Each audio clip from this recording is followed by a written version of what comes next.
Bonsoir et bienvenue dans ce troisième numéro de votre émission RMZ Sport. Vous nous suivez sur la radio municipale de Ziguinchor. Aujourd'hui, nous avons le plaisir de recevoir une icône du volleyball au niveau de la région, je peux dire nationale et internationale. Bonsoir, Moussa Ndiaye, et merci d'avoir accepté notre invitation. Bonsoir, M. Roger, pour l'invitation. Donc, je vous dis mention spéciale d'avoir pensé à nous, surtout à cette discipline très déshéritée qui se trouve être le volleyball. Qui est Yaya Ndiaye pour ceux qui ne le connaissent pas? Bon, M. Yaya Ndiaye donc, est un Sénégalais comme tout autre. Donc, je suis né ici à Ziguinchor, ça fait plus de 60 ans. Bon, un instituteur ensuite à la retraite. Avant ma retraite en tant qu'instituteur, j'ai été aussi surveillant au niveau de Saint-Malifal pendant une durée de 8 ans. C'est là-bas où j'ai décroché. Donc j'ai pris ma retraite, donc ma retraite administrative. Donc voilà, donc je suis dans ce milieu du volleyball. Donc ça fait plus d'un quart de siècle. Parce que j'ai commencé à jouer au volleyball en 1965. Donc 65, parce que le volleyball est, je peux dire, est dans le sang de la famille. Parce que vous savez que le volleyball Casamance a vu le jour au niveau du quartier de Santhiaba. Donc le terrain d'entraînement, donc c'était derrière notre maison. Donc c'est depuis l'époque coloniale. Après ça, donc les colons, quand ils sont partis, ils ont laissé ça à d'autres personnes. Donc voilà, le volleyball est toujours resté dans le quartier de Santhiaba. Finalement, nous avons aussi reçu la première formation entre les mains de notre cher regretté papa Pierre K. Donc Pierre K qui a orienté mon grand frère vers le volleyball. Et ensuite, le grand frère aussi a aussi orienté tous ses jeunes frères à la pratique du volleyball. Donc c'est M. Lamine Ndiaye, un ministre à la retraite qui est actuellement à Fatigue. Moi, je suis le cadet de la famille. Avant ça aussi, j'ai mon grand frère, notre regretté Aliou Badara Ndiaye, qui était un policier, qui nous a quittés il y a presque 10 ans. Donc moi, j'ai pris l'engagement d'entretenir le flambeau de la famille et le flambeau du volleyball casamançais. C'est ainsi qu'après 1965, j'ai été en 60. Ma première compétition, c'était en 69. Lors des Journées nationales de Thiès. Ensuite, ma deuxième compétition, c'était en 69 contre le Saint-Georges de Mbacké. Et voilà, en 70, j'ai participé à plusieurs campagnes. Donc voilà, c'est ainsi qu'en 74, c'était ma première présélection au niveau régional. Donc c'était la 3e semaine nationale où on est revenu avec une 4e place. Très compliquée, très controversée parce que quelque part, les gens nous ont roulé dans la farine afin de nous disqualifier. Donc voilà, en 79, donc, j'ai eu la chance d'avoir une présélection en équipe nationale.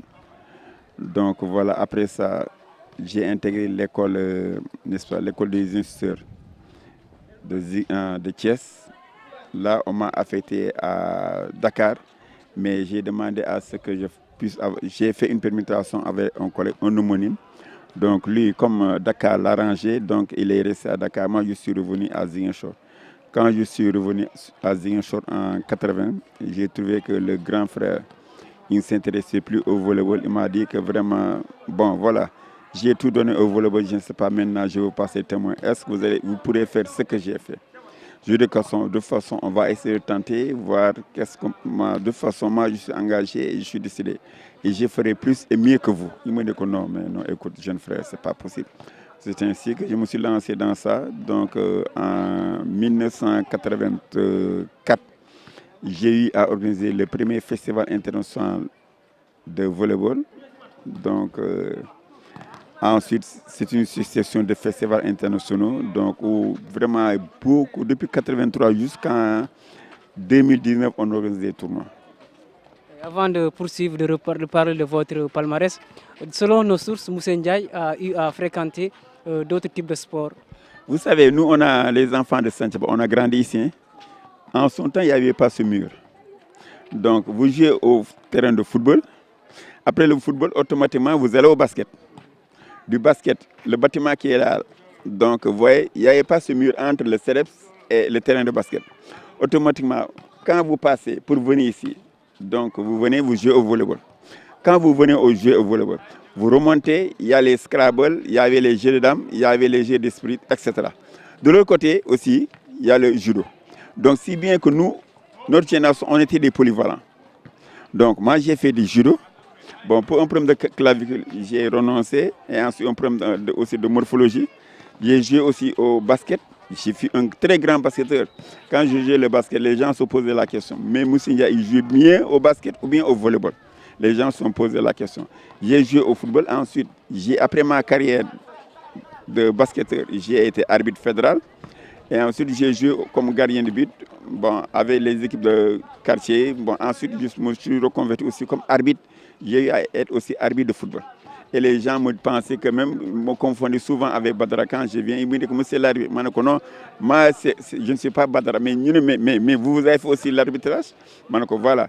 Donc, handball aussi, je jouais. Quand j'étais à Oussouye, comme il n'y avait pas le basket, et entre le basket et le handball, il n'y avait pas de différence aussi. J'ai aussi joué au handball aussi. J'ai été très, très performant. J'ai été très performant aussi au handball. Parce que moi, je pense que c'était un don de Dieu. Bon, vraiment, au niveau du sport, j'excellais très bien. Est-ce que vous avez eu à fréquenter certains clubs auparavant, aussi au Sénégal, pour pratiquer le volleyball? Donc, voilà, le volleyball n'étant pas trop populaire, j'ai fréquenté, j'espère, 2 clubs. J'ai eu à jouer au niveau de Saint-Louis, mais en son temps, il n'y avait pas de club, les gens jouaient en sélection. Donc j'étais le capitaine de l'équipe régionale de Saint-Louis. Nous avons été à Rosso, Mauritanie, où on a rencontré l'équipe nationale de la Mauritanie, qui nous a battus de justesse par 3-7-2. Ensuite, j'ai eu à fréquenter l'équipe de la GIA, la Gendarmerie de Dakar. Donc j'ai joué aussi à la GIA en 79 pour un an, juste un an. Après ça, j'ai intégré le CFPS, l'école des instituteurs. Donc voilà, après ça, je suis revenu. Bon, au basket aussi, j'ai joué à la Linguère. Vraiment, j'étais le capitaine de la Linguère. J'ai marqué vraiment le basket saint-louisien. Quand je passe, ou bien quand les gens me voient, ils me disent, mais pourquoi vous avez cessé de jouer au basket et vous avez opté pour le volleyball? J'ai dit que non, c'est la famille qui a opté pour le volleyball, donc je me souscris par rapport à la décision familiale. Voilà. Maintenant, vous étiez à Dakar et vous avez choisi de revenir à Ziguinchor.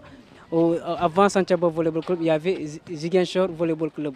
Aujourd'hui, vous êtes à Santhiaba Volleyball Club. Parlez-nous un peu de Ziguinchor Volleyball Club et qu'est-ce qui a poussé Moussa Ndiaye à créer Santhiaba Volleyball Club?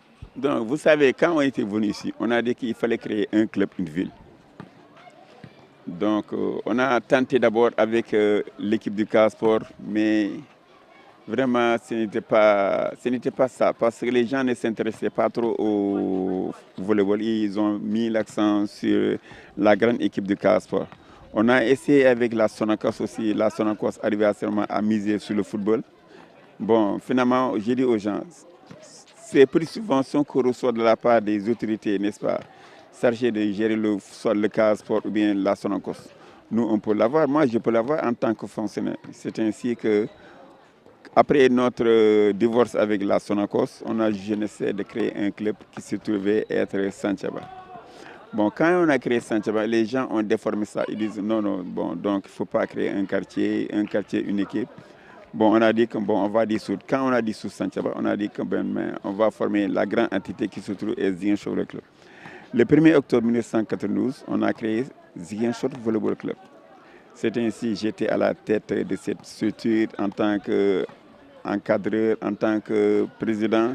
Voilà, toutes les charges administratives et les charges financières me revenaient de droit.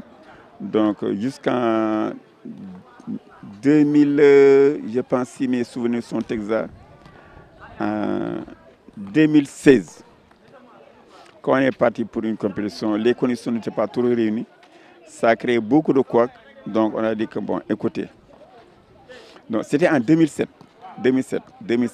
Ça a créé beaucoup de couacs. Les gens ont poussé le bouchon. On est parti en assemblée générale.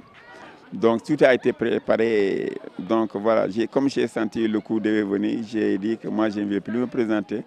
Donc je préfère vraiment me mettre en retrait et ensuite donner la chance à d'autres personnes qui ont le temps et qui pourront vraiment prendre en charge les destinées de Ziguinchor Volleyball Club. C'est ainsi que j'ai passé les témoins à d'autres personnes qui ont eu à gérer le club. Mais arrivé à ce moment, donc après, on a considéré que ça n'allait pas. le club est tombé dans les pénombres. Voilà, il n'y avait plus cet élan de solidarité, il n'y avait, il y avait pas cette énergie-là. Donc finalement, bon, le club aussi a disparu. Et quand le club a disparu, nous en 2010, j'ai dit aux gosses, nous sommes du quartier, nous avons le matériel, tout est là. C'est ici que nous avons mis une équipe en place qu'on appelle la génération 2010. De 2010 jusqu'à 2015, on a formé la première génération de Santhiaba Volleyball Club.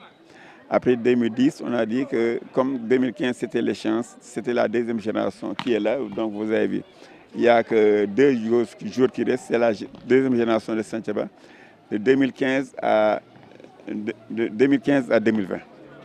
Donc c'est une équipe qui a tout raflé au niveau du championnat de la zone 2. Au niveau de la deuxième division, nous avons été en 2017, équipe championne, on a fait le doublé. Donc on a remporté les titres d'équipe championne de la D2 et championne aussi de la D2 en filles comme en garçon. Et ensuite nous avons participé à beaucoup de festivals au niveau de la Gambie, au niveau de la Guinée-Bissau. Vraiment, on a cartonné très fort. Et ensuite, on est parti aussi, on a fait 3 campagnes au Mali en 2014. Voilà. Monsieur Ndiaye, lorsque vous avez fait la rupture avec Ziguinchor Volleyball Club pour créer Santhiaba Volleyball Club, est-ce qu'au début, il n'y avait pas de problème puisqu'il y a beaucoup de quartiers à part Santhiaba? Non, on a dit que vraiment, on a tenté une fois. On a élargi la base. On a créé Ziguinchor Volleyball Club. Finalement, on ne parvenait pas à conjuguer les mêmes verbes. On ne peut pas encore revenir, encore changer d'appellation. Comme nous sommes tous du quartier, et les gosses qui viennent s'entraîner sont tous du quartier. Mais pour être quitte avec notre conscience, avec les gens, on a dit que pourquoi ne pas prendre le nom du quartier? Nous sommes de Santhiaba. Les gosses qui s'adonnent à la pratique du volley sont tous de Santhiaba. On a créé Santhiaba, mais ça ne veut pas dire que les gens de Santhiaba sont prioritaires. Il n'y a que l'étiquette qui est là-bas. Mais actuellement, pratiquement tous les gosses nous viennent de différents quartiers. Il y a des gens qui sont à Djibo, d'autres sont en Kandé, d'autres sont etc. Donc voilà, c'est pourquoi. Mais ce n'est pas parce que c'est a priori le nom Santhiaba. Non, c'est un club qui est là, donc ouvert à tout le monde. Ouvert à tout le monde. À tout gosse appartenant à la commune des Ziguinchor pour venir s'épanouir aussi au volleyball, sous les couleurs de Santhiaba. On ne demande aucune contribution, donc tout est pris en charge par l'équipe. Oui, après avoir créé Santhiaba en 2010, vous êtes à 11 ans d'existence. Est-ce qu'on peut savoir les compétitions dont Santhiaba a eu à prendre part et les trophées que ce club a eu à remporter dans le passé? Bon, tu sais, nous aussi, notre objectif, c'est de faire la promotion du volleyball sénégalais. C'est comme le Harlem Group Trotters. Donc c'est un peu ça. Bon, souvent les compétitions qu'on organise, donc franchement, notre objectif, c'est d'abord de participer. Parce que c'est nous qui organisons, et ensuite, la majeure partie des organisateurs, ce sont les compétiteurs ou bien les compétitrices. Il sera très difficile de pouvoir aspirer à gagner. Et ensuite, les compétitions que nous organisons, les festivals internationaux, ce sont des gros cylindres qui viennent. Parce que qu'est-ce qui se passe? Quand une équipe se déplace, qui quitte en dehors de Ziguinchor, qui venant de l'extérieur, donc vient souvent en sélection. Parce qu'il y a l'enjeu, chaque équipe veut remporter à tout prix le tournoi. Les gens viennent en sélection. Toutes les équipes qui viennent à nos festivals, ce sont des équipes nationales. Donc nous, on n'a gagné que 2 trophées sur le plan national. Le titre de champion du Sénégal en 2017 avec les filles, le titre de champion du Sénégal en 2017 avec les garçons. Sinon, on a été en Guinée-Bissau, on a eu à gagner beaucoup de trophées dans le cadre du beach volley. Le tournoi de Valera, c'est en 2016, c'était en 2018. On a gagné deux trophées là-bas au niveau. Mais à l'extérieur aussi, bon, en Gambie, on a eu à participer au tournoi de Serekunda en 2018, mais qui s'est terminé en queue de poisson parce qu'on était qualifié en garçon. Donc voilà, il y a eu beaucoup de problèmes pour éviter les incidents diplomatiques. On a dit que bon, nous on se retire, on laisse les 2 équipes gambiennes jouer. Chez les filles aussi, c'était la même chose. Il y avait arbitrage maison. Bon, ça a failli créer des incidents diplomatiques. Je dis que c'est pas la peine. Parce que nous, notre souci, c'est qu'on joue vraiment sans arrière-pensée et que la victoire ne prime pas toujours. Mais notre objectif, c'est le brassage.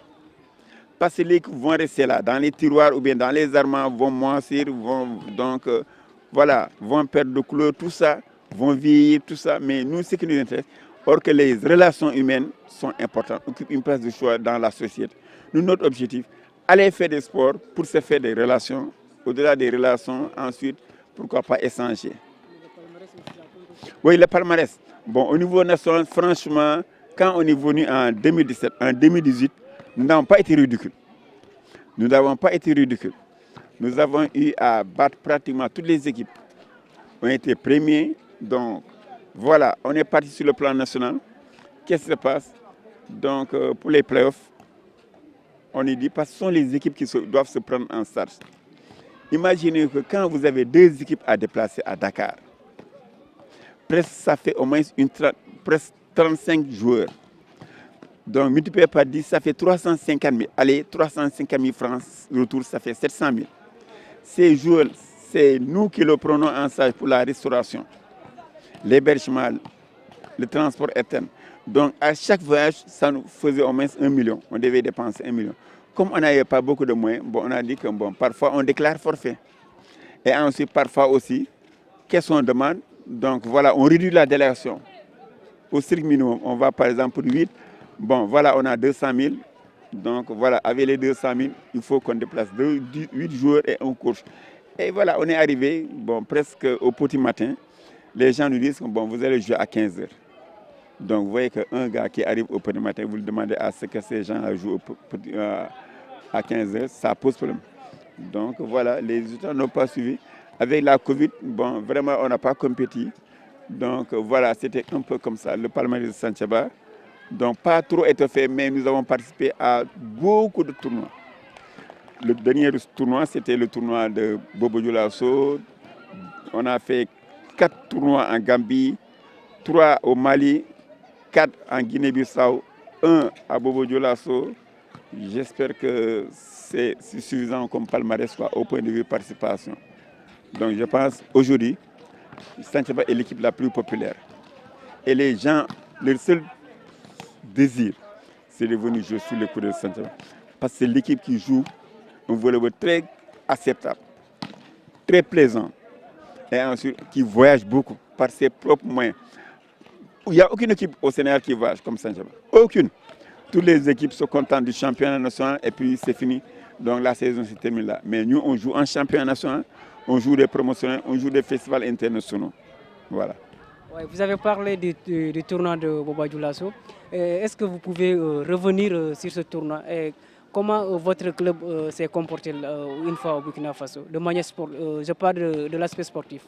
Voilà. Pour le tournoi de Bobo Dioulasso, donc vous savez, en 2011, quand nous avons organisé notre premier festival, on a eu à inviter nos amis de l'USFAS, l'équipe militaire du Burkina Faso. Le médecin était le président d'une équipe, l'équipe qui a organisé le festival. ICTU, donc le président c'est Fernand Nana, qui est membre de la fédération de volleyball du Burkina. Il m'a une fois interpellé, il m'a dit, monsieur, comment vous avez fait pour réussir votre tournoi? Donc on a échangé à partir de l'internet, voilà. Je dis qu'il faut essayer. Donc l'année passée, il a fait un tournoi à l'échelle nationale.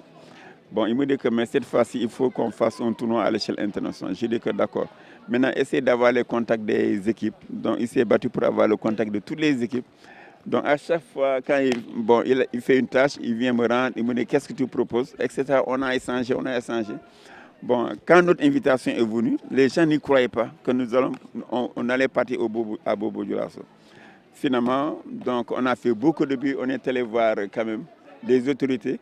Mais la première personne à réagir, c'est Seydou, le président du Casa Sport. Quand il a réagi, il nous a dit que voilà, moi je vais vous donner les titres de voyage, je vous donne 10 titres de voyage. Donc Bobo Dioulasso, Ziguinchor, Bobo Dioulasso, Ziguinchor, c'était assuré. Et ensuite, on est allé voir aussi le maire. Le maire aussi a eu à nous remettre aussi une enveloppe. Donc avec ça, on a pu faire le déplacement sur Bobo Dioulasso. Quand on est arrivé, les gens n'en croyaient pas. Parce que c'était le grand vacarme. Ils n'ont pas pensé qu'une équipe sénégalaise allait participer à cette compétition internationale. Donc les gens nous ont tiré le chapeau parce qu'on est arrivé presque à 20h.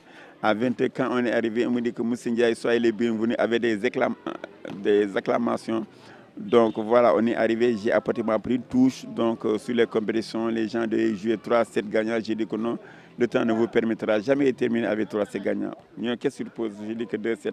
Et quand on a joué 2-7, on a fait l'évaluation dans l'après-midi. Les gens disent que mais vraiment, vraiment c'est riche. Vraiment, si on devait jouer 3-7, vraiment on ne pourrait pas s'en sortir.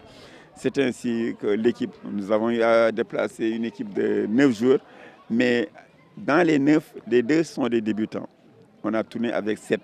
6 joueurs de champ avec un libéro. Le libéro, c'est le joueur qui évolue toujours en deuxième ligne. Bon, quand on est arrivé, les gens, avec une moyenne d'âge qui tourne aux environs de 22 ans, les gens nous ont vraiment sous-estimés. Ils disent, mais Moussendia, mais vous, on vous invite pour un tournoi international, vous nous amenez ces enfants-là. Mais est-ce que vous pourrez réussir? Je dis, mais de toute façon, nous, notre objectif, c'est de ne pas tout réussir, mais c'est de participer. De toute façon, on verra si toutefois aussi on perd. Donc, qu'on sache qu'on a vraiment gagné parce qu'on a gagné le prix de la participation. Mais quand on est arrivé, l'équipe qui a joué la finale, l'équipe de la Poste, nous l'avons tenu en tête en échec. Parce que le premier set, ils nous ont battus par 27-25. Mais avec un score très étriqué, il a fallu qu'il y ait arbitrage maison. Ensuite, on est parti. On a le deuxième set, ils nous ont battus par 25-18 aussi. À C16, il y a eu ce problème d'arbitrage. Tu sais, ça coupe l'herbe au pied. Finalement, les enfants étaient un peu découragés. Et le soir, on nous demande encore de jouer le match de vêtu. Donc, on joue presque à midi. À 15h, on demande de jouer encore. Bon, c'était une manière de vouloir nous éliminer. Mais comme les gosses étaient préparés à ça, donc voilà, on a serré les coudes et serré les dents. On a rencontré l'équipe de l'AICTU, donc qui a eu à recevoir le soutien de certains joueurs qui évoluent en dehors du Burkina, qui ont apporté aussi leur concours. Donc on a éliminé l'équipe de l'AICTU, l'équipe organisatrice. En demi-finale, on devait rencontrer la grande équipe de l'USFA, c'est l'équipe championne du Mali. Mais dans cette équipe militaire, il n'y a que 2 joueurs qui évoluent sous les couleurs de l'équipe militaire du Mali. Tous les 4, ce sont des joueurs qu'on a cherchés de gauche à droite, ce sont des internationaux maliens. Le premier set, on les a battus par 25-23, mais les gens n'en croyaient pas. Mais tout le monde n'en croyait pas. Comment se fait que ces gosses qui jouent à 6 parviennent à battre l'équipe nationale du Mali? Bon, quand on est venu, donc finalement, les Maliens ont bien réagi. Ils ont réagi, donc ils nous ont battu par 15-10. Quand j'ai senti que vraiment le set était perdu, on a sorti un peu les ténors, on a amené les novices là. Mais après, on a dit aux gosses, c'est possible de revenir à la hauteur de ces gens-là. Finalement, on a beaucoup ravaché. Finalement, les gens nous ont battus par 25-18. Donc, on s'est reposé. Le 3e set, c'était le décisif. Mais on mène les gars par 9-7. Nous, on cherchait que 6 points. Eux, ils cherchaient 8 points. C'est là-bas où il y a eu arbitrage maison. Les Burkinabés, les arbitres burkinabés se sont ligués pour vraiment à tout prix éliminer l'équipe de Santhiaba. C'est ainsi qu'on nous a sifflé 5 fautes imaginaires. De 5 fautes, de 7, les gens se sont retrouvés à 12-9. Les gosses ont disjoncté, finalement, bon, ça a disjoncté. J'ai dit aux gosses, attention, nous sommes des ambassadeurs, il ne faudrait pas aussi qu'on crée des problèmes. Parce qu'il y a eu des incidents, ces incidents. Donc, il ne faudrait pas aussi que nous, en tant que Sénégalais, donc les Sénégalais qui sont très disciplinés, qui ne sont pas agressifs, qu'on crée ces mêmes problèmes. Les gosses ont dit que, ok, c'est pas grave, on laisse tomber. C'est ainsi que vraiment, tout le monde a applaudi la réaction de ces gosses. Et les gens savaient qu'il y avait arbitrage maison. On nous a éliminés sous la complicité des arbitres en quart de finale. Et on pouvait aller en demi-finale. Et vous avez vu que l'équipe qui était en demi-finale est revenue avec une enveloppe de 300 000 francs. Ça, on nous a privés de 300 000 francs. Et nous, on ne savait pas l'enjeu de ce festival.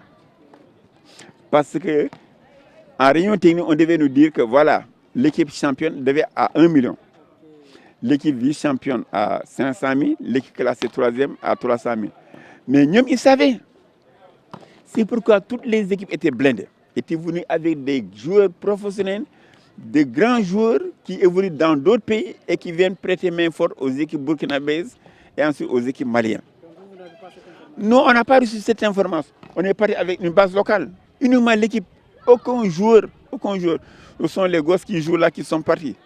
Eux, ils avaient. Donc, ce qui a fait que nous, on a perdu. Voilà. Donc, on a perdu la tête haute. Donc, voilà, on est revenu avec une décoration. Le monsieur Yahya Ndiaye, le doyen du volleyball de la sous-région, a été décoré. Donc, voilà, tout le monde a applaudi. Les gens étaient contents.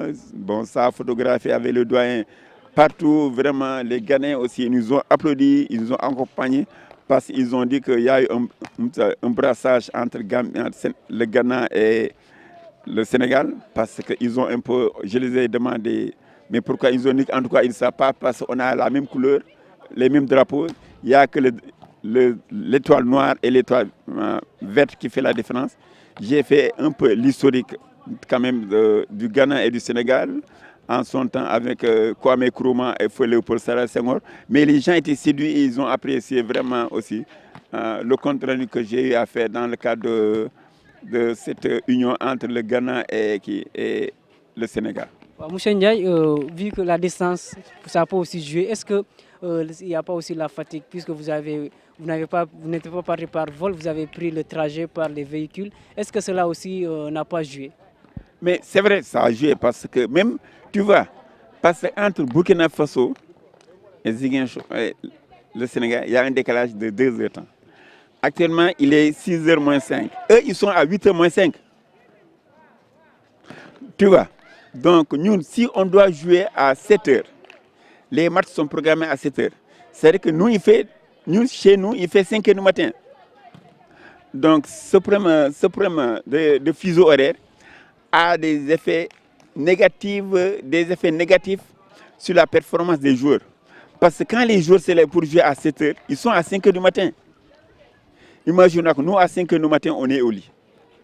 Donc, si bien que nous, à 10h, quand on joue à 10h, c'est à 8h. Donc, voilà, ça a posé. Ensuite, c'est un pays où il fait extrêmement chaud, mais c'est à travers toute la sous-région. Parce que lié à la chaleur, parce qu'il y a l'hivernage qui commence à faire ses débuts. Donc, il fait extrêmement chaud et ensuite, les conditions d'accueil n'étaient pas trop favorables parce que quand un sportif, vous le mettez dans une salle qui n'est pas climatisée, il n'y a pas de ventilation, donc il y a problème. Donc c'est bien que la récupération faisait un peu défaut. Donc ce qui a fait aussi, ça a créé une contre-performance. Et c'est regrettable. Je vous ai montré les photos parce que l'équipe malienne a voyagé avec bus. Les 2 équipes maliennes ont voyagé avec bus. Donc ce sont les bus là qui font Bamako-Dakar, des bus bien climatisés. Mais quand tu prends l'équipe du Ghana, donc l'État a mis les moyens. Il y a le bus qu'ils ont mis à la disposition. Ce sont des bus VIP, de dernier cri. Ça coûte 180 millions qu'on a mis à la disposition quand même de l'équipe de Elwak Wings, qui est l'équipe championne en fille. Donc ils ont mis une enveloppe consistante. Mais chez nous, il n'y avait rien. On nous a assuré tout juste le transport. Et voilà, toujours le transport et les droits de participation. Donc souvent, pour même arrondir les angles, c'était des problèmes. Donc on a suggéré, on a dit que vraiment comme les moyens ont fait défaut, donc on est obligé de se soumettre à ce que nous avons. Donc voilà, ça s'est passé comme ça. Monsieur Ndiaye, vous avez représenté la région. Est-ce qu'il y a d'autres festivals qui sont à l'horizon? Bon, tu sais, moi je ne veux pas trop m'aventurer. Bon, nous on a fait 5 festivals internationaux au niveau de l'IRISA, les juniors seniors. On a fait 2011, 2013, 2015, 2017 et 2019 chez les juniors et les seniors. Chez les minimes, on a fait 3 festivals en 2010, 2012 et 2014. C'est-à-dire les années paires, on organisait un tournoi, un festival international pour la petite catégorie. Les années impaires, on organisait un festival pour les juniors seniors. Mais l'organisation des tournois, ça pose problème. Souvent, on est déficitaire. Bon, tout se repose sur moi. Je suis à la retraite. Je ne veux pas trop m'aventurer maintenant à mon âge, continuer dans ces problèmes de festival. Parce ouais, Ghana, là, nos amis ghanéens, donc, on doit les relancer en principe le lundi pour éventuellement, pour qu'ils nous envoient le plus rapidement possible l'invitation parce qu'on souhaite vraiment se rendre là-bas au mois de septembre, Inch'Allah. Mais on va les relancer parce que jusqu'à présent, on échange. Mais il faudrait que je puisse être en contact avec le président du club parce que pour qu'il puisse nous envoyer l'invitation pour le Ghana le plus rapidement possible. Voilà. C'est dommage, je le parle avec un grand pincement au cœur. C'est dommage, des sociétés qui sont là n'aident pas le sport. Moi, je reviens tout juste du Burkina, ça fait 2 semaines. Au Burkina, les douaniers ont une équipe de volleyball, en filles comme en garçons. Douane Volleyball Club, qui a participé au dernier championnat d'Afrique en dames. La Poste a une équipe en filles et en garçons en volleyball. L'équipe de la loterie nationale burkinabé, Sonalab, a une équipe de volleyball en filles et en garçons. Vous prenez l'équipe de la Sénélec, a une équipe de volleyball en filles et en garçons. Vous prenez l'équipe militaire, a une équipe de volleyball. Mais actuellement, je dis le Burkina, c'est le professionnalisme. Parce qu'il y a déjà 4 équipes d'entreprises. Mais ici, quelle est l'entreprise qui soutient d'abord ça? Le football. À part cette équipe, je ne veux pas parler de société, vous connaissez, je ne veux pas faire la publicité en orange noir, qui est pour un peu le football et le basket. Mais il n'y a rien, aucun sponsor, il n'y a pas de mesure d'accompagnement. Et c'est regrettable. Et les gens veulent des résultats. Mais on ne peut pas faire des résultats sans les moyens. Sans les moyens, si vous n'avez pas de moyens, ce n'est pas la peine. Vous allez faire des résultats plus ou moins peu acceptables, mais pas de très bons résultats. Ça, il ne faut pas qu'on fasse la fine bouche. Il est temps à ce que l'État appuie le sport. Parce que l'État, il me semble que le sport est souvent relégué en deuxième position. Même le football, vous avez vu ça avec le cas Sadio Mané, avec la police de Thiès. Le sport, ça n'intéresse pas les Sénégalais et à tout prix, ils veulent avoir les résultats. Mais ce n'est pas possible. Quand vous voulez avoir des résultats, il faut mettre les moyens. Moi, j'ai fait la sous-région, j'ai fait le Maghreb, j'ai fait l'Europe. Mais j'ai vu ce qui se passe. Les gens investissent dans le sport. Mais il y a une différence. Moi, je vous donne une petite anecdote. On était parti en Égypte. Quand on est venu, donc, on va au terrain du Zamalek. On devait s'entraîner. Mais qu'est-ce qui se passe? Le gars, on vient, on tourne avec, le gardien, de chargé de matériel d'État. Il nous dit, vous êtes venu avec combien de ballons? On lui a dit que 6. Mais 6. Mais ce n'est pas bon pour nous, c'est le gardien des ballons. Donc, vous me donnez vos ballons. Il ramène il nous garde nos ballons dans un sac bien. Il le met à côté. Il nous donne au moins plus de 60 ballons. Il a inondé le terrain en ballon. Imagine. Et c'est un club de volleyball d'Égypte, le Zamalek. Mais ici, remarque, on tourne avec 4 ballons. Tout ce monde-là. Donc, finalement, qu'est-ce qui se passe? Donc, finalement, c'est un ballon pour 20 personnes. Or que là-bas, c'est. Donc, tu vois un jour à 4 à 5 ballons. Or ici, c'est l'inverse. C'est un ballon pour 8 personnes. Donc, vous voyez qu'il n'y a pas photo. Et les gens nous demandent des résultats. Chers internautes, vous suivez toujours votre émission RMZ Sport. Nous sommes dans ce 3e numéro. Aujourd'hui, nous avons le plaisir de recevoir Yaya Ndiaye, un doyen du volleyball au niveau de la région. Monsieur Ndiaye, on va parler du championnat, parler de votre club, Santhiaba Volleyball Club. Comment se porte le club? Bon, donc d'abord, on a une grande déception. Avant qu'on démarre le championnat, une grande déception. Parce que voilà, nous, on a été invités au Burkina Faso, on a adressé toutes les correspondances, on a toutes les autorisations. Donc la première journée, la fédération a dit qu'ok, il n'y a pas de problème, on participe.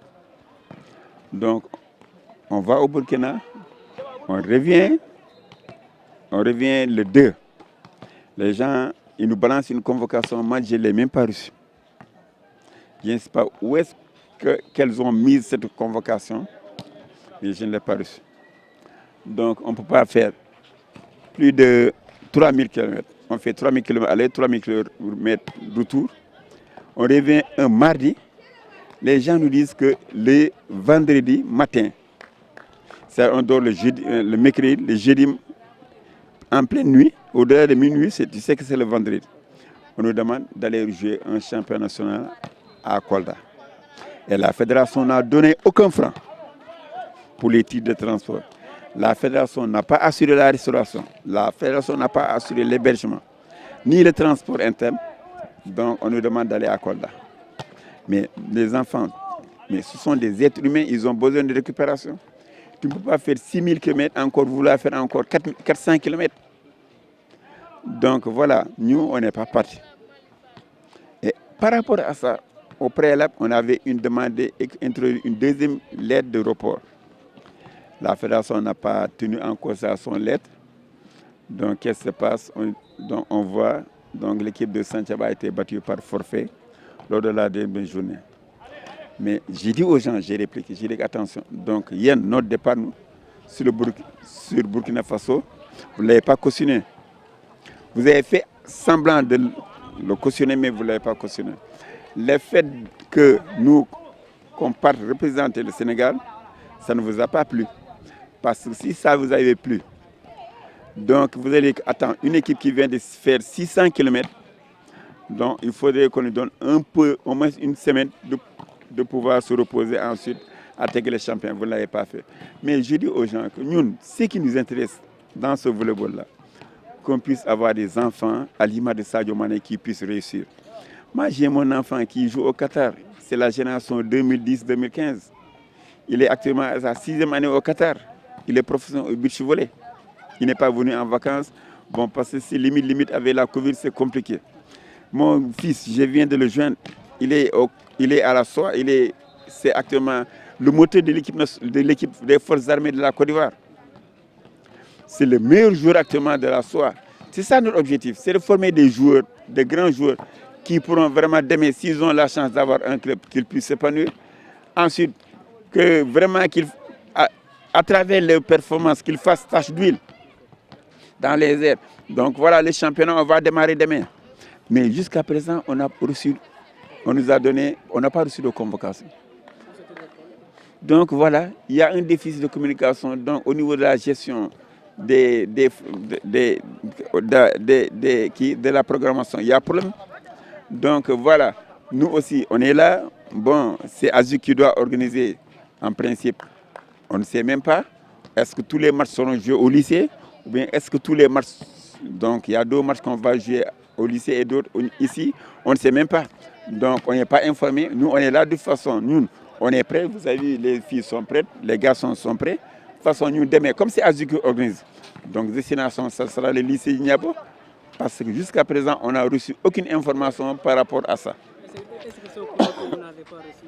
Non, on est en ville. Azu, c'est Hassan Sek Université Club. On partage la même ville, la même aire géographique. Maintenant, vous dites que les filles sont prêtes, les garçons aussi sont prêts. Est-ce qu'on peut dire que donc, cette année, Santhiaba est parti pour jouer les grands rôles dans ce championnat? Nous avons toujours joué les grands rôles. L'année passée, les filles s'étaient classées, je pense, les filles s'étaient classées 3e. L'équipe qui est partie en finale de la Coupe du Sénégal, Saltigué de Fils, on l'a trouvé dans le cadre du championnat, on l'a battu à Fils par 3-7-0. En match retour, ces filles sont revenues, on les a battues par 3-7-0. Pour la Coupe du Sénégal, on a déclaré forfait, parce que d'abord, il fallait verser une caution de 20 000 francs et ensuite se prendre en charge pour le transport aller et retour. On est dans le championnat et ensuite on veut se plonger encore dans la Coupe du Sénégal. J'ai dit que non, on ne peut pas être sur 2 fronts. On a préféré donc choisir la première campagne, c'est-à-dire le championnat, et sur soir à la Coupe nationale. Mais on avait une place de finaliste, parce que l'équipe qui est finaliste, qui est l'équipe finaliste perdante, on l'a battu par 3-7-0. Donc ça, c'est que nous aussi, on pouvait être finaliste. Chez les garçons, c'est l'équipe de la SOA qui nous a éliminé, l'équipe de l'ISEC. Donc, parce qu'on est arrivé à 6h, 5h du matin, on nous demande de jouer à 15h. Or que les équipes de Dakar pouvaient jouer devant avant. le temps de laisser de se reposer. Donc il a fallu aussi, comme les moyens ne suivaient pas, il a fallu qu'on tape de gauche à droite pour pouvoir aller voir les gens. Mais cette année, je pense, comme Seydou, le président du Casa Sport, a promis vraiment d'apporter son soutien financier, je pense qu'on pourra en presser sans sorte, on pourra vraiment défendre clairement les couleurs de la commune de Ziguinchor et voir de la Casamance. Monsieur Ndiaye, vous avez parlé de la formation. Est-ce qu'on peut savoir combien de gosses vous avez eu à former et où est-ce que ce dernier évolue actuellement? Ils sont au Sénégal ou ils sont en Europe? Non, je pense que les gens me disent que le père du volleyball sénégalais, effectivement, je suis le père du volleyball sénégalais. Aujourd'hui, presque 80% des joueurs qui jouent dans ce championnat, ils ont passé entre mes mains. Et beaucoup de joueurs gambiens aussi. Les Gambiens, quand ils veulent se perfectionner, ils viennent apprendre le volleyball à Ziguinchor. Vous avez, il y a un gosse, un jeune Gambien qui est là. Il a dit que cette année, je vais aller apprendre à jouer, apprendre le volleyball au niveau de Ziguinchor, particulièrement avec Moussa Ndiaye. Parce que j'ai eu vent de ça. Vraiment, c'est un entraîneur vraiment très talentueux. Donc, mes garçons, mes grands frères m'ont dit que si vous allez là-bas, vous n'allez pas perdre du temps. Effectivement, que ce soit en Gambie, j'ai formé beaucoup de joueurs. Que ce soit au Sénégal, j'ai formé beaucoup de joueurs. En France, j'ai formé beaucoup de joueurs. Et ensuite aussi, même pourquoi pas en France, l'ancien capitaine de l'équipe nationale du Qatar, c'est un joueur que j'ai formé, Ernest Colli. Donc, il a joué ici, sous les couleurs de Ziguinchor le club. Et ensuite, il est actuellement au Qatar. Donc, vraiment, j'ai formé tous les gosses qui actuellement qui se sont reconvertis en entraîneurs. Pratiquement, c'est moi qui les ai formés presque à 70%. Non, franchement, hein, j'ai un gosse qui s'appelle Tidjan, qui est le meilleur bilcheur au niveau du Qatar. Vraiment, c'est pas pour vraiment faire de la publicité. Mais vraiment, un jour, il a essayé de me joindre, il n'a pas pu me joindre. Bon, il m'a dit que, mais après, il a tout fait. Il a demandé à un gosse, mais le vieux là, il n'a pas de WhatsApp. Il dit que non, il a un portable simple. Il m'a donné 85 000. Il m'a dit que papa, je veux à ce que tu achètes un portable. Je l'ai acheté presque à 40 000. Il me dit que les 45 000 qui restent, ça c'est ma première contribution. Et à chaque fois qu'il y a une manifestation, il apporte son soutien financier et son soutien moral. Il en est ainsi aussi pour Ernest, qui est l'ancien capitaine de l'équipe nationale du Qatar. C'est un gosse très reconnaissant. À chaque fois, quand il vient, il me donne des ballons, il me donne des filets, du matériel didactique, etc. Et à chaque fois, il met la main à la poche. Ça, vraiment, ce sont des gosses quand même, qui méritent d'être félicités. Bon, ensuite, chez les filles, il y a ma petite sœur, à chaque fois qu'il y a une manifestation sportive, il a su le grand bobo. Quand il y a une manifestation dans le cadre du volley, il y a Dalanda aussi qui met un moteur, qui met aussi un bidon d'huile de 20 litres et un sac de riz. Donc il y a aussi Sona Diata. Donc à chaque fois qu'il y a une manifestation, elle apporte son soutien à hauteur de 20 000, etc. Donc vous voyez, ce sont des gens vraiment qui rendent la monnaie et d'une manière très sincère quand même. Monsieur Ndiaye, nous avons parlé de votre parcours, mais une question, est-ce que, vu que vous êtes un connaisseur du volleyball, est-ce que des fois, il y a des pays qui vous sollicitent pour que vous partagez votre expérience avec leur club? Mais je vais vous raconter une petite histoire. Tu sais, en 2014, j'étais en Tunisie en tant que team manager de l'équipe nationale du Sénégal. Bon, la Tunisie a battu le Kenya au Kenya. Bon, j'ai causé avec un doyen. Je lui ai dit que mais moi, je suis fatigué, je vais cesser de jouer au volley. Mais avec toute ton expertise, il ne faut pas laisser du gâchis. Mais non, quelle expertise? Mais vous n'avez pas été au Kenya, mais ce que vous m'avez dit, moi j'étais le délégué fédéral, mais ça s'est passé comme ça. Mais oui, écoutez, la finale c'est à 16h. Donc après le déjeuner, je vais prendre mon chauffeur, il va vous amener chez le directeur technique. Vous allez faire sa connaissance parce que je lui ai parlé de vous. Il me dit que vraiment, il serait ravi de vous rencontrer. Je pense que c'est Tarek Mouharek. Donc, quand je suis arrivé, j'étais séduit parce que toutes les fédérations étaient logées là-bas. C'est un grand village olympique où de R1 jusqu'à R5. des R+5. Il y avait toutes les fédérations qui étaient logées là. On est parti au 3e étage, on a pris l'ascenseur, on est arrivé, il me dit que vraiment, soyez là, bienvenue. Donc on a échangé dans le match, il me dit que mais vous étiez en Tunisie? Ok, moi non, je n'ai pas été. Franchement, je n'ai pas été. Moi non, mais Moussa, ce que vous m'avez dit, ça s'est passé comme ça. Moi, mais où est-ce que vous avez appris à jouer au volleyball? J'ai dit que moi j'ai appris à jouer au volleyball au Sénégal. Moi, où est-ce que vous avez appris à coacher? Je dis que non, j'ai appris à coacher Je me suis débrouillé parce que mais vraiment vous êtes un grand coach et un grand entraîneur.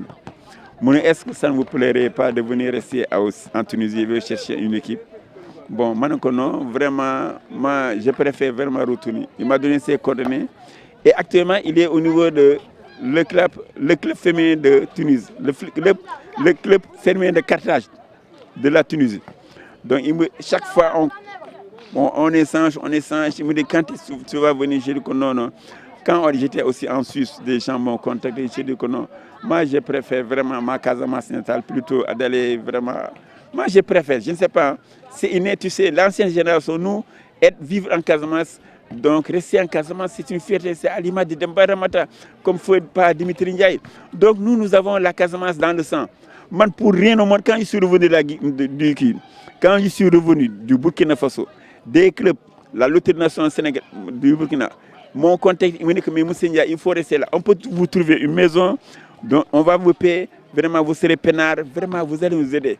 Parce que nous, on est là, on a les moyens, mais les résultats ne suivent pas au niveau de l'équipe. Mais vous restez là, vous allez aider les coachs, vraiment, afin qu'on puisse avoir des résultats. Parce que, autre part, la douane participe, les filles de la douane participent aux championnats d'Afrique. Et nous sommes plus riches que la douane. Donc, aidez-nous, restez là. J'ai dit que non. J'ai été en Gambie, j'ai animé des stages. Les Gambiens sont revenus avec une médaille d'argent aux championnats d'Afrique. Mais quand une médaille de bronze, mais quand l'équipe a battu l'équipe du Maroc, les gens se sont posé la question, mais vous, qu'est-ce que vous avez appris à coacher? Qu'est-ce qui a appris les enfants à jouer au volleyball? Ils ont dit qu'on a eu la chance d'avoir un expert qui se trouve Yahya Ndiaye, qui nous a vraiment orienté, vraiment, il nous a apporté des stratégies dans la manière de jouer, dans la manière de se comporter, comment préparer un match, tout ça. Mais ce gars-là, il est extraordinaire. C'est la première fois que je vois une équipe gambienne, une équipe de l'Afrique, Afrique noire, battre une équipe maghrébine. Bon, en Guinée-Bissau aussi. J'ai eu la chance, je suis le seul entraîneur à dispenser un cours en créole. Les gens me disent, mais comment? Je dis que non, attention, moi je suis figure de terre. Parce que mes grands-parents viennent de la Guinée-Bissau. Et Santhiaba, c'est les fiefs du créole. Donc les gens, à chaque fois qu'il y a une manifestation, bon, il n'y a que ces 2 ans où je n'ai pas été parce qu'il y a la Covid. Mais chaque jour, je suis retenu comme parrain. J'ai fait une semaine avant, j'ai fait des stages, etc. Bon, au Mali aussi, j'ai fait des stages. À chaque fois, les gens me côtoient. Bon, en Guinée, les gens sont en train de voir qu'est-ce qu'il faut faire. Ben, moi, je suis devenu le petit monsieur qui est en train de dispenser des cours dans le cadre de la promotion du volleyball au niveau de la sous-région. Est-ce qu'avec toute cette expérience, est-ce qu'on peut un jour voir Moussa Ndiaye à la tête de la Fédération sénégalaise de volleyball? Mais je vous dis que, mais on ne se comprend pas. Moi, je vous dis que je suis fille de terrain. C'est-à-dire que la fédération, ça ne m'intéresse pas. Moi, c'est la Casamance qui m'intéresse. C'est mon club qui m'intéresse. C'est ma ville qui m'intéresse. Non, mais c'est le Sénégal. Non, mais si je pars, mais qu'est-ce qui va se passer? Donc, le volleyball va se développer au Dakar. Mais ici, on ne va plus parler du volleyball à Ziguinchor. C'est vrai, tôt ou tard, je vais quitter, Inch'Allah. Mais je suis en train de préparer la relève. Mais parce qu'au niveau de l'instance, parce que aussi, quoi qu'il en soit, pour être un président de club, un président de fédération, il faut être solvable. Il faut avoir un portefeuille vraiment bien garni. Parce que se lever un bon matin, tu dis que je vais être président de la fédération. Toi, Moussa Ndiaye, tu n'as même pas de véhicule. Donc vraiment, tu n'as même pas de contact, tu n'as rien. Vraiment, c'est aussi pousser les enfants vraiment à la dérive. Or que moi, ce qui m'intéresse, je suis là, je suis en train d'activer, aider la fédération, organiser toute ma promotion. Mais quant à être vraiment président de la fédération, ça pose. Mais j'ai été nommé, je suis le seul Ziguinchor et le seul Casamançais être dans une structure continentale. Moi, je suis coopté au niveau de la Confédération africaine de volleyball, comme le monsieur chargé de la promotion du volleyball au niveau de la sous-région et de l'intégration africaine au niveau de la KVB, la Confédération africaine de volleyball. C'est l'ensemble de toutes les fédérations réunies. Donc, ils m'ont coopté comme le promoteur du volleyball au niveau de la sous-région et le facilitateur de l'intégration africaine. Donc, c'est un titre bien mérité. Au niveau de la fédération, je suis nommé à la tête de la commission des sages. Voilà, donc je suis la seule personne qui est dans une structure internationale à dimension continentale. Je suis membre de la Confédération africaine de volleyball. Voilà. Ouais, Monsieur Ndiaye, on a largement parlé de Santhiaba Volleyball Club, de votre parcours, du palmarès. Comment trouvez-vous la pratique du volleyball au niveau de la région? Bon, au niveau de la région, vous savez que, tu sais, souvent les gens, ils défendent leurs intérêts personnels au détriment des enfants. Nous avons des enfants ici. La génération 2010-2015 a eu à compétir. 2015-2020 n'a pas compéti. Pourquoi? Quelque part, ils ont dit que voilà, donc ils ont privilégié les résultats. Comme les résultats n'étaient pas des meilleurs de leur côté, ils ont dit qu'on va surseoir. La coopération a été faussée. Finalement, les enfants ne jouent plus. Mais nous avons la chance. Nous, on joue avec nos amis d'Oussouye. Donc, au mois de juillet, on doit recevoir nos amis de Farafenni. Et ensuite, on se prépare aussi. Pourquoi pas aller en Guinée-Bissau avec la petite catégorie? Nous, on n'a pas ce problème. Nous, nos enfants, ils jouent. Ils jouent entre eux. Et ensuite, ils jouent contre Oussouye. Parce qu'on a des répondants au niveau d'Oussouye. C'est l'Azoko Oussouye Volleyball Club. Donc, ensuite, nous avons nos amis de Farafenni qui vont venir. Vous allez voir au mois de juillet, Inch'Allah. Après Antabassi, ils vont venir. Donc, on va jouer, on va fraterniser. Donc, au niveau de l'élite, bon, vraiment, parce que l'élite, quand il parle de l'élite, il faut passer à la base. Quand la base n'est pas entretenue, donc la pyramide n'a plus de base, elle va s'effondrer. Et c'est ce qui se passe. Donc, on néglige la petite catégorie, que ce soit l'ensemble de tous les clubs. Mais nous, la petite catégorie, vous avez vu les enfants qui sont là. Hier, vous étiez là. Mais nous, c'est une priorité. Nous, la petite catégorie occupe une place de choix dans notre plan programme. Donc, on organise des compétitions pour l'élite et ensuite pour la petite catégorie. Donc, au niveau de la fédération, il n'y a rien. Ça fait maintenant, depuis 1996, il n'y a aucune compétition destinée à la petite catégorie. Donc, vous voyez que nous sommes en train de faire un passage à vide. C'est pourquoi actuellement, le volleyball. Chez les garçons, on est vraiment au bas de l'échelle. Chez les filles, on a l'avantage du terrain. Mais les gens commencent à voir que maintenant, le volleyball, il faut tendre vers la grande race. Les gens, maintenant, il y a de grandes filles. J'ai vu au Burkina, il y avait au moins 6 à 7 filles qui te font plus de 1m80. Il faut uniquement renforcer les capacités physiques pour en faire des athlètes prêtes. Ces filles-là pourront nous, sous peu, hein, les gens vont nous créer d'énormes problèmes du côté des filles. Parce que déjà, l'équipe qui est en dehors du Sénégal, elle est vieillissante. Et ensuite, l'équipe qui est là, donc voilà, n'est pas trop performante du côté des filles. Les garçons, l'équipe est trop vieille, avec une moyenne d'âge qui tourne aux environs de 29 à 30 ans. Donc, ce n'est pas une équipe qui peut aspirer à faire de grands résultats au niveau de l'élite continentale. Maintenant, vous avez parlé de la petite catégorie, puisque c'est un peu négligé. Est-ce que maintenant, on ne doit pas faire une politique, c'est-à-dire, comme dans des écoles, commencer déjà à apprendre aux enfants à jouer le volleyball pour qu'ils puissent grandir avec cela? Mais nous, au niveau de Santhiaba, on a signé un protocole avec l'école Jean Kandé. Je suis le président du comité de gestion de l'école.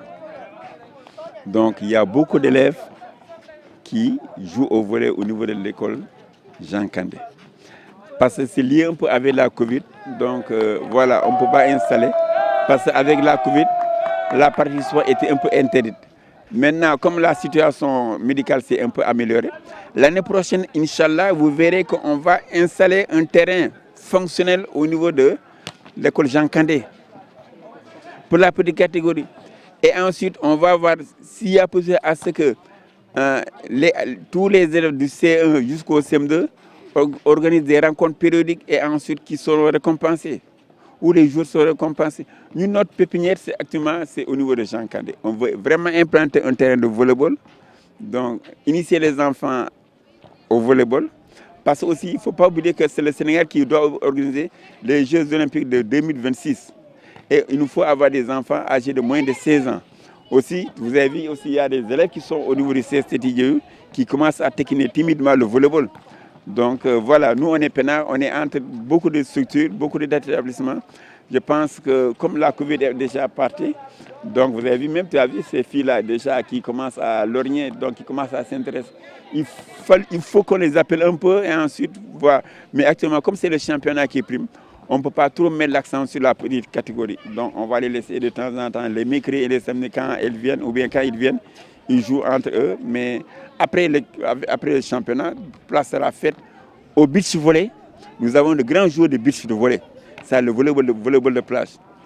Nous avons le grand joueur de volleyball de plage. C'est dommage qu'à chaque fois on déclare forfait. Parce que ce qui nous a fait mal, le tournoi international qualificatif aux Jeux africains, le Sénégal a été absent.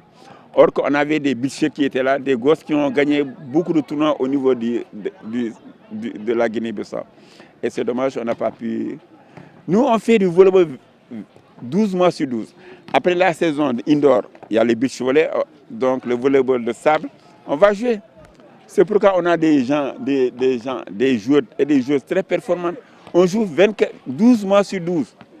En hivernage, c'est le beach volley, volleyball de plage, volleyball de sable. Donc après l'hivernage, c'est le volleyball indoor, volleyball sur place, donc sur terre battue. Vous avez parlé de la situation du volleyball au niveau de la région. Qu'en est-il de la situation au niveau national? Je veux dire par là l'équipe nationale de volleyball. J'ai dit que chez les garçons, l'équipe n'est pas compétitive. Pour la qualification pour les Jeux africains de Maroc, le Sénégal est revenu bon dernier. A été battu par la Gambie par 3-7-1 et a été battu par le Cap-Vert par 3-7-0. Si ces équipes qui ne sont même pas au sommet, n'est-ce pas, au milieu du classement continental, dominent le volleyball sénégalais, je pense qu'on ne peut pas se frotter avec les équipes maghrébines. Il n'y a pas de différence. Si les équipes qui ne sont même pas au milieu du tableau africain battent les équipes sénégalaises, je pense que quand vous devez rencontrer des équipes comme la Tunisie, l'Égypte, l'Algérie, n'est-ce pas, la Libye, donc il n'y a pas faute. Chez les filles, on a eu la chance d'avoir des filles longilignes. Et la majeure partie jouait en France. Mais cette équipe aussi est vieillissante, n'est-ce pas? Donc ça fait maintenant que on a eu des problèmes au niveau de la fédération, il y a eu le renouvellement des instances, on n'a pas participé à 2 campagnes continentales. Vous savez, au volleyball, c'est comme un élève qui reste 2 jours ou 3 jours sans ne pas aller à l'école. Si ça persiste, l'enfant est dépassé. C'est aussi la haute compétition. Quand vous ne participez pas à 2 campagnes, ce n'est pas la peine. Donc vous êtes au point de départ. Vous êtes au point 0, il faut remonter la pente. Or que c'est très difficile de remonter la pente au niveau de la haute compétition. Très difficile. La première, le Sénégal a régéné son équipe à 55%. Elle s'est retrouvée avec une 5e place. Donc vous voyez, le haut niveau, il fallait aller constamment. Mais comme chez les garçons, l'équipe est vieillissante. C'est une équipe qui avait 30 ans, la moyenne d'âge 30 ans. On n'a pas pensé à rajeunir. On n'a pas mis un dispositif de rajeunissement. On n'a pas mis un plan programme. Donc rien n'est fait. On est là, on tenait ça pour tourner les pouces et beaucoup parler. Les Sénégalais parlent beaucoup et ne travaillent pas. C'est ça le drame. Monsieur Ndiaye, beaucoup de clubs maintenant parlent de sport et études. Est-ce que Santhiaba pense à cela? Non, ici, regarde, tous nos joueurs qui sont là. C'est pourquoi ça, notre grand souhait, c'est que nos candidats puissent réussir. Nous avons 2 joueurs qui font du bac, qui viennent terminer tout de suite leur composition. Pratiquement, presque, je peux dire, 90% des filles vont à l'école. Celles qui ne vont pas à l'école, soit elles font autre chose. Ça, elles s'adonnent au prix commerce.